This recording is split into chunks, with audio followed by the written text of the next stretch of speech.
All right, I think we're ready to get started, Jess. Thanks for joining me today. No problem. All right. My name is Jason Barnes. I'm the Chief Operating Officer here.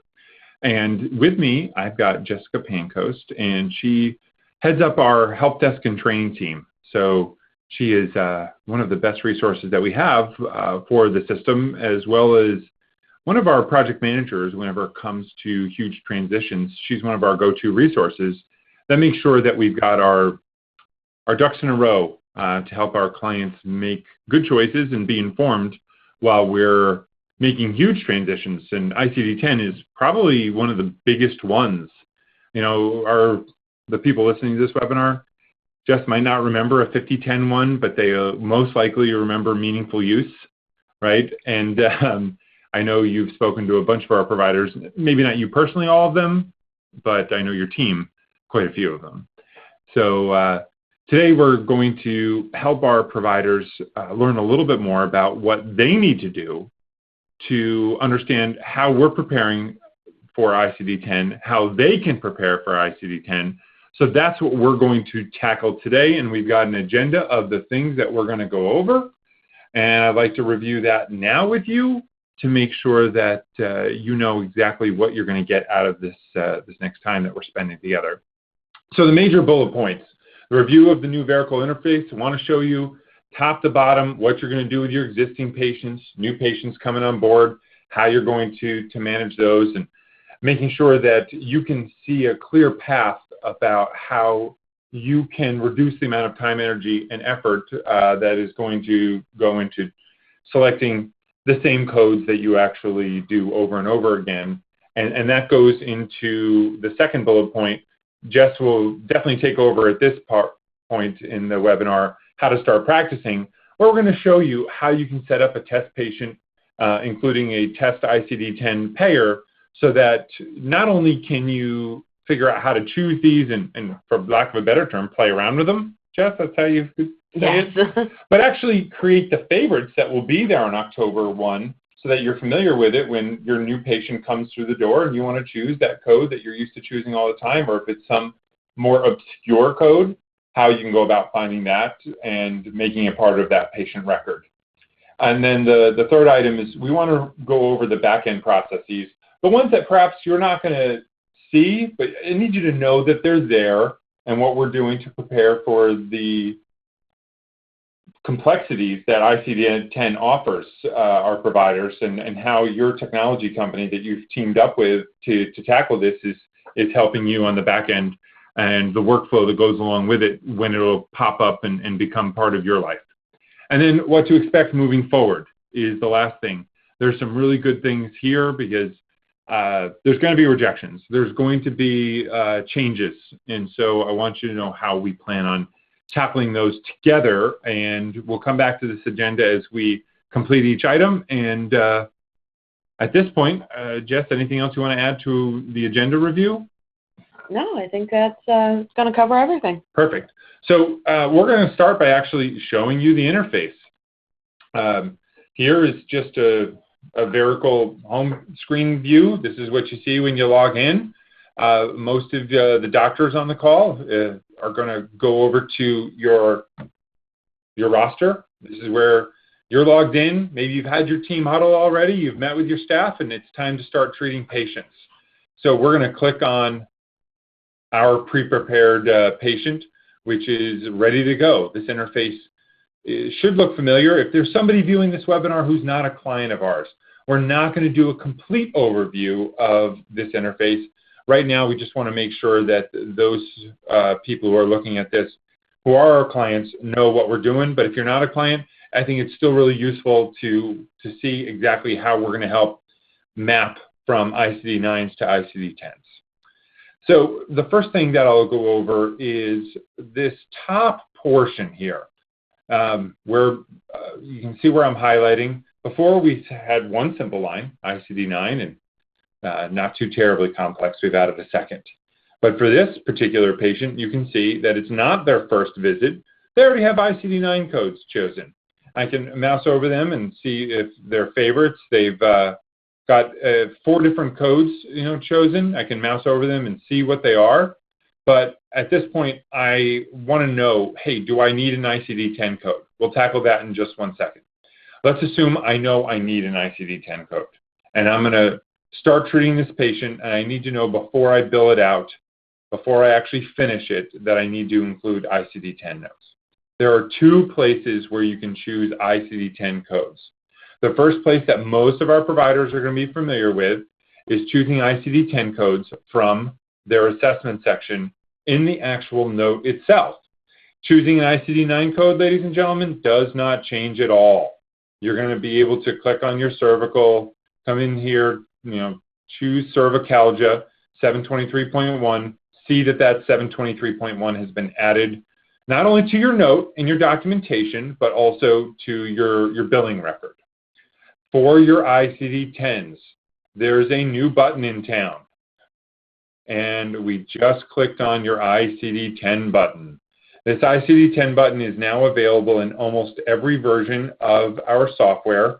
Jess, what does it say, 1 or 2 versions now? Right. Yeah. App 1 and App 2 we still do not have this yet. Yep, but it's September 8th, and over half of the users who are logging into our system have access to this.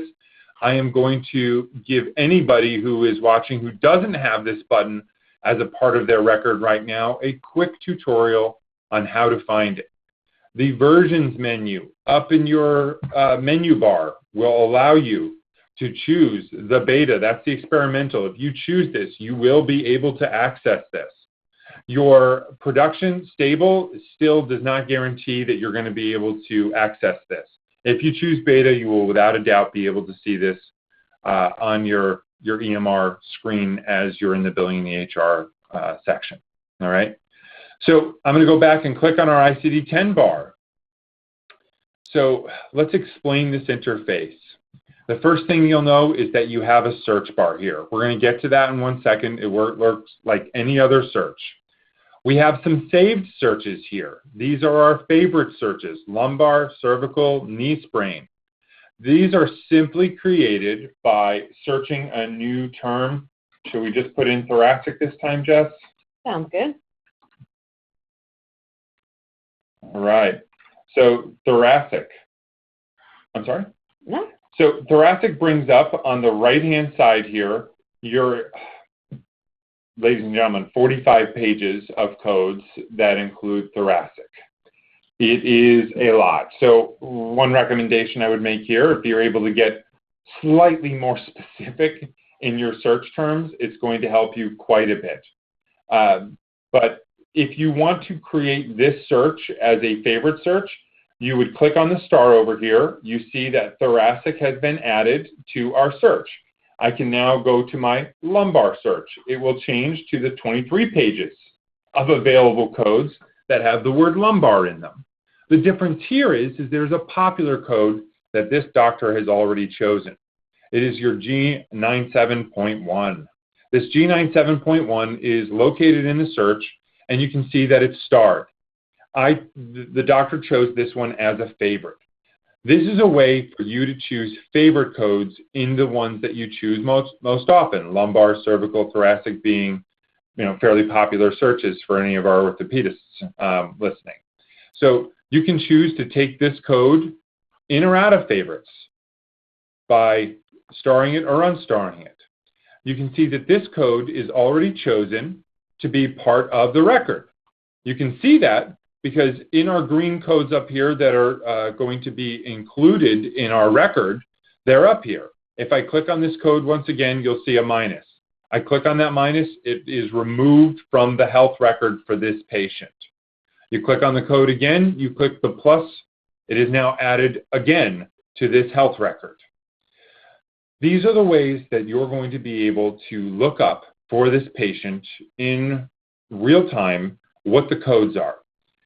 I recommend doing a few things while you're with that patient. If you know it's a code that you're going to use all the time, star it. If you know it's a search you're going to use all the time, star it. That way we can help you find these favorites more often than having to go through and select and search each time for them. It's what we want to help you avoid. So I'm going to save this particular search. You can see here, pretty clearly that these codes are not included in your billing record yet. In order to include them in your billing record, we have to copy the procedures. It's a button right here. We copy these procedures. It asks you if you really want to, and now it copies them up to your billing record. This will remain a part of your record until you remove them. As everyone knows, part of the magic in our system is when you are going to bill out your 3rd, 4th, 16th visit, whatever visit is not the first, basically, it's going to copy over all of your ICD-9, ICD-10, as well as all of your CPT codes from your previous visit. Most of you will have turned on the ability to suppress eval codes from visit to visit, but it's going to bring over your diagnosis codes until you change them. The functionality to click on a code and move it to a different position will always be there. That's not going anywhere anytime soon. But this is the interface on the system that you're going to use in order to verify your ICD-10 codes. I'm going to click on it one more time. It will bring up my favorite searches. Okay, it'll bring up the codes that are already being used, and this window will grow if you continue to add more codes there. But I clearly have some favorites. For my matching favorites for the individual searches come up. My thoracic, I don't have any. My knee sprain, I have a few. But when I bring up the codes without, when I originally bring this up, I'll click on it one more time so you can see it.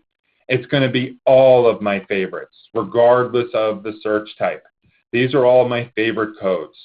The favorite codes are really important because, as I'll show you in a moment here, if you're like any of our practices, and most of you are, you don't use that many diagnosis codes in the ICD-9 spectrum. All right. So the second way that you can choose a diagnosis code is directly from our diagnosis column here, or tab, I should call it.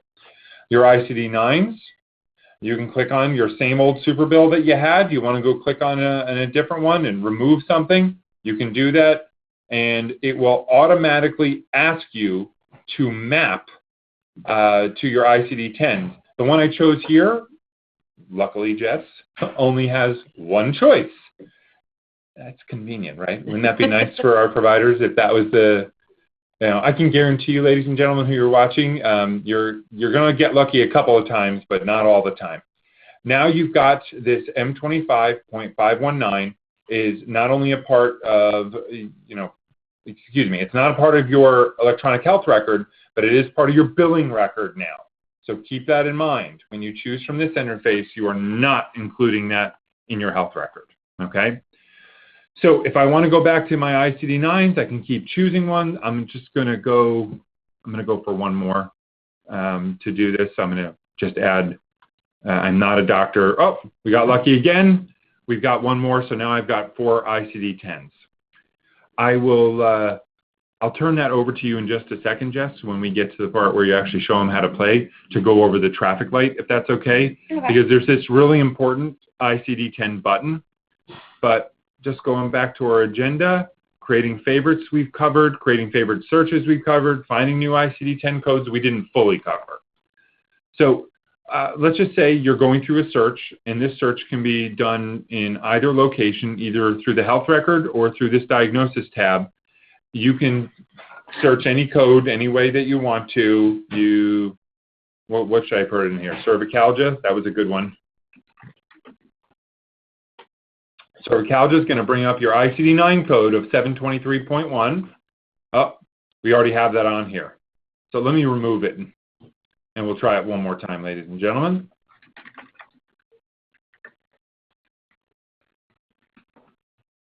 So it'll ask me my 723.1. Great. It gives me my choice. Oh, it doesn't give me my choice. Jess? Do I have to go back out and try it from here? Make sure it didn't add it up at the top. It did. It did add it already. Because it only has one choice? Could be.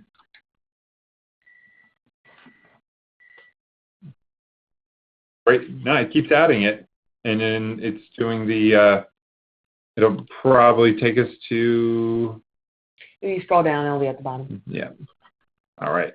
So that's where you'll have to go over that when you're actually showing them how to go through the interface, okay? Mm-hmm. All right. So there are ways of searching these codes. If I go back to the EMR interface, which will be right here, your search is going to be done through the words. You can put codes in there if you'd like to. If you know a code and you want to start actually, searching them, it'll allow you to do those mappings. And at this point, I think we've covered everything in our agenda up to that point, Jess.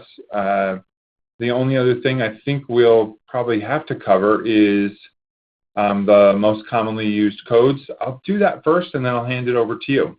All right. So if you're a member of our team already, and I'm going to go to a different interface here. If you're a member of our team already and you've been using our system or you're using some other system, my recommendation is to go back a year. I've talked to our billing experts. You want to get a snapshot of your most commonly used codes.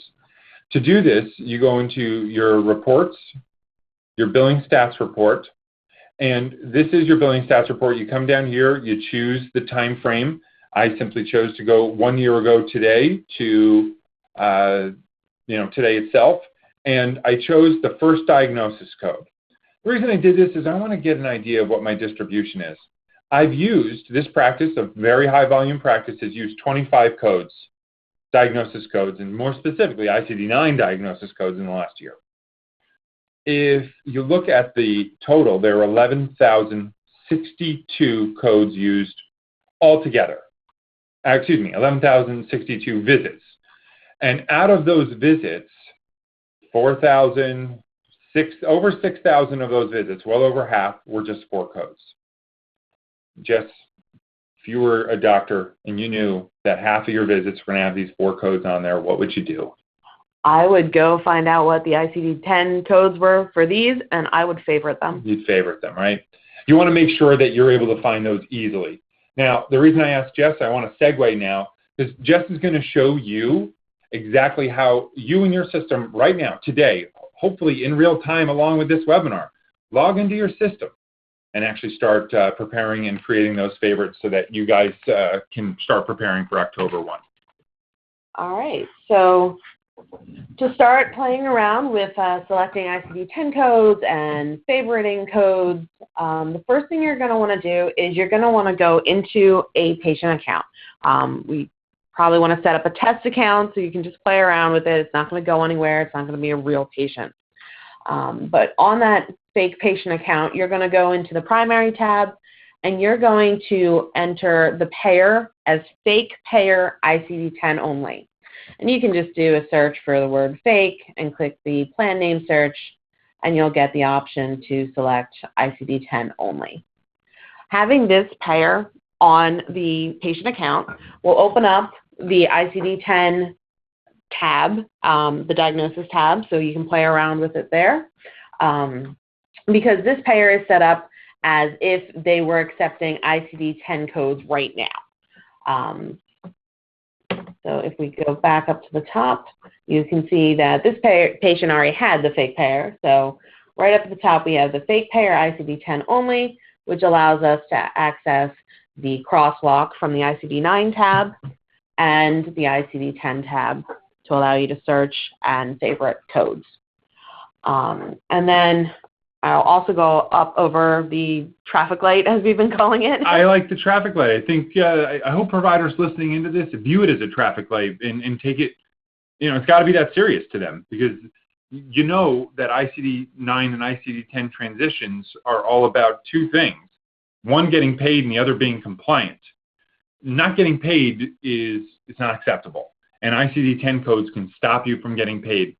So this red traffic light should be taken as seriously as you can possibly be. When it's yellow, I want you to assume that there is caution needed.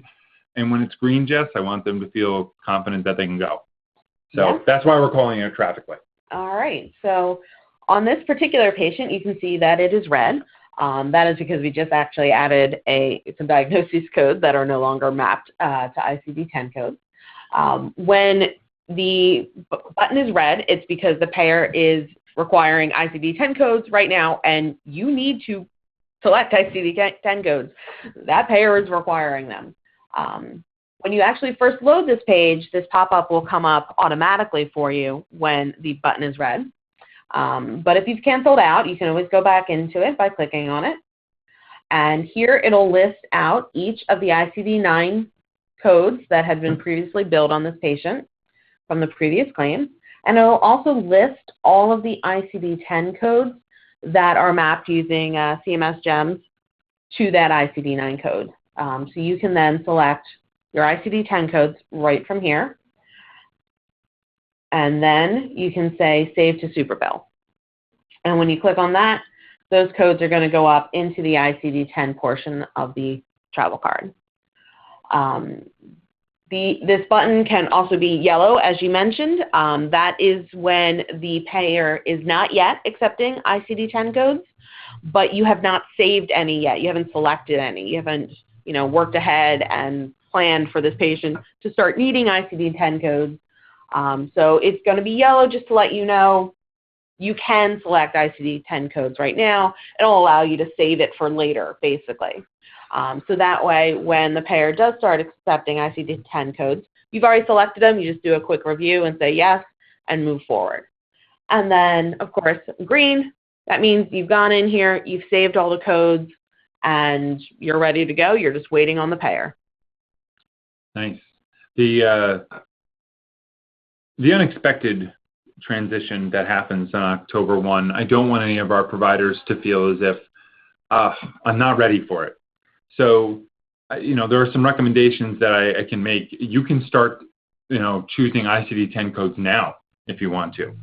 It would require you to go up to versions, make sure you're on a version that allows you to see this, but you can start putting ICD-10 codes on with some confidence. And I'd like to kind of go into that next, Jess.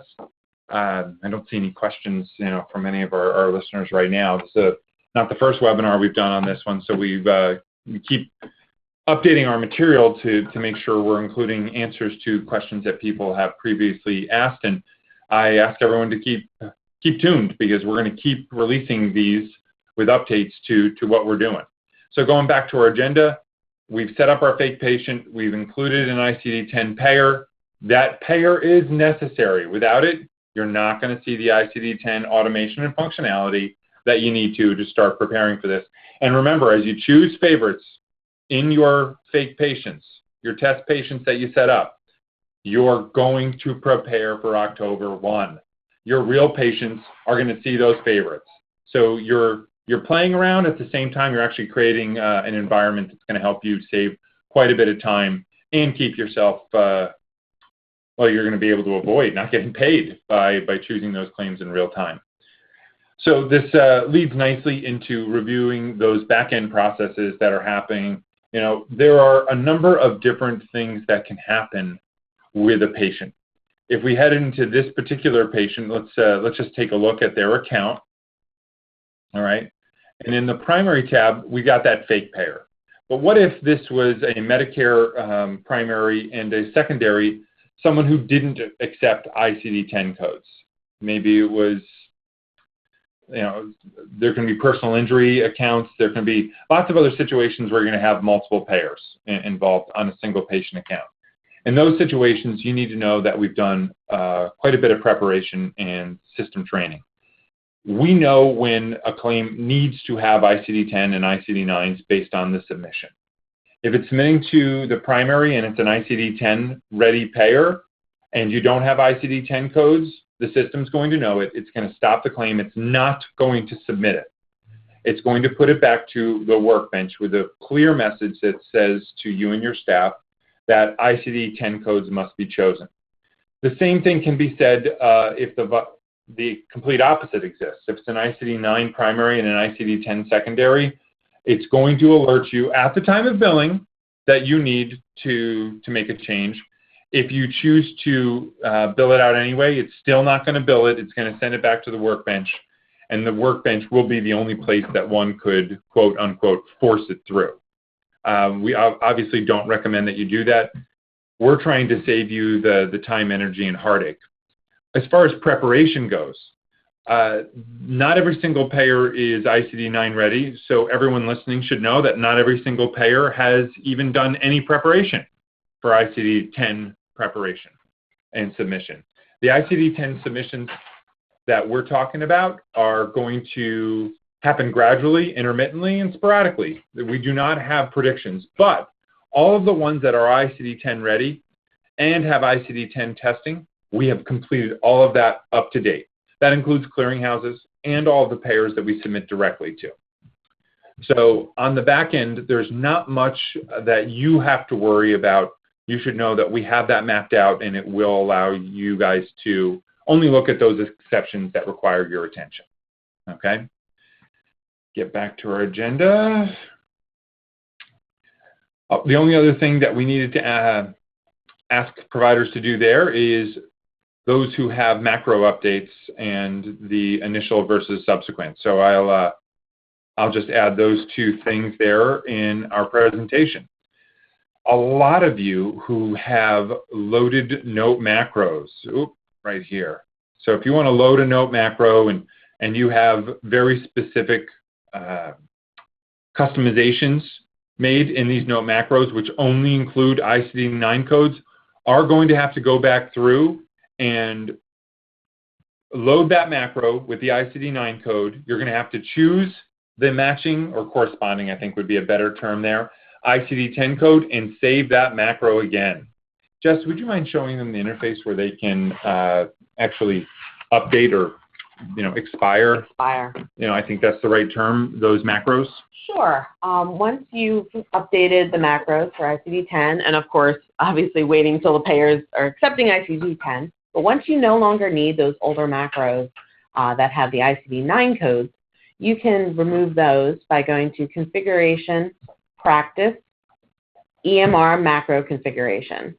This will list all your macros, and you can just check the box on the right-hand side and hit Save Updates, and that will expire that particular macro. And then, of course, if you've accidentally expired one when you shouldn't, you can always show expired and refresh, and you can find that macro again. Reactivate it, right? Reactivate it. Yeah. Actually, you're just going to change the date. It'll have whatever date you expired it on. You're just going to, once again, update it to 119999. Okay, perfect. So just to be clear, if you have a new eval macro set up, you're going to have to expire that current new eval macro, and you're going to have to create a new one, right, with your ICD-10 codes in there. Right. So for right now, they'll probably just be updating the macros, and they'll have two, waiting until the payers are accepting ICD-10. Perfect. But then once they switch over, they can get rid of the old ones. Yeah, and even if you wanted to have both ICD-9 and ICD-10 codes on there, the system's going to know, whichever payer you selected to send the right codes. So you guys can live a little bit more worry-free. Okay, perfect. Well, that ends our third out of fourth agenda item. So we're almost done here, and we're in the home stretch of the things that we need to cover. So lastly, what to expect moving forward. There is some uncertainty that everyone should expect. Insurance companies such as Medicare have actually told us that the GEMS mapping is not going to be specific enough and not accepted forever. They did not give time frames which they are going to expect more specific codes. To be more clear, they said very clearly that they are going to be paying non-specific codes up until they don't. And at that point, you're going to start getting rejections. The rejection notices at this point are vague. They're going to tell you that your code is not specific enough. So we are working on the back end with some experts to create more specific direction in the system for you. So as you get into the interface and you're actually selecting ICD-10 codes, we'll go to our favorites as everyone, so we're able to search these codes. Let's just go into thoracic. We'll choose one of these codes. As you mouse over it, we want to have a pop-up or something that alerts you that this is either a specific code or it's not, or here's what the recommended codes are, so that we can give you a little bit more information. Green codes are payable, and the red ones are not. Yep. Well, we haven't really seen any red codes yet, errors, pop up in any of the searches that, there we go. I just didn't see any in our previous searches, so we set it, but now we've got red codes that you know are not payable. There are tons of codes that are not payable. And these might be payable today, but you want to, as you're going through this process, you want to try to hit the most specific codes possible, because eventually those are going to be the only ones payable, and the ones with the red X's are not going to be payable at some point in the future. Yeah, and that's where we will have to do some learning, some updating as we're going, and we want to give you as much information as you possibly can when you're selecting things, but everyone needs to know that there is no certainty as to which codes are or are not going to get paid. We are going to use the network effect here, meaning we've got providers in 46 states now. We are, every single time we are able to detect that a specific ICD-10 code is not getting paid, we're going to be doing that analysis and making recommendations. As we scrub claims before they go out to insurance companies already, and we know codes are not payable, we do make recommendations. This code's not payable, consider these other codes instead. We will make those recommendations as the network continues to submit claims and learns which codes are not payable, and we'll make those designations by marking those claims red and moving forward. ICD-10 is a daunting process. I'll put in my last minute plug with, there are three things that we're trying to avoid. One is underpayments and rejections. The other is, keeping you as compliant as possible, which leads to that third point is, if you have not talked to somebody about documenting for these new, more specific codes, make sure you don't delay any further. You've got to get with someone making sure that you are not only choosing the right codes, but you're also documenting to support the more specific ICD-10 codes that you're selecting. It's going to be a big part of the insurance company's ploy to keep providers on their heels. Jess, that was about it as far as the agenda is concerned. Anything that you wanted to add? No, I think we've pretty much covered everything. All right. Well, again, thank you everybody for attending today. We really appreciate it. And it's been a pleasure to serve you guys, and we really look forward to helping you in the future. If you do want more information, please open a ticket to your coach, the training team, asking about any additional more specific ICD-10 questions. We'll handle those as we get them. If you have something specific or unique that you think separates you from the rest, make sure you let us know about that. We'll update our material to include it. And if you're having any struggles actually, quote unquote, playing with your own test patient and fake ICD-10 payer, please let Jess's team know via ticket, and we'll get you guys help. Again, thanks so much, and have a wonderful week.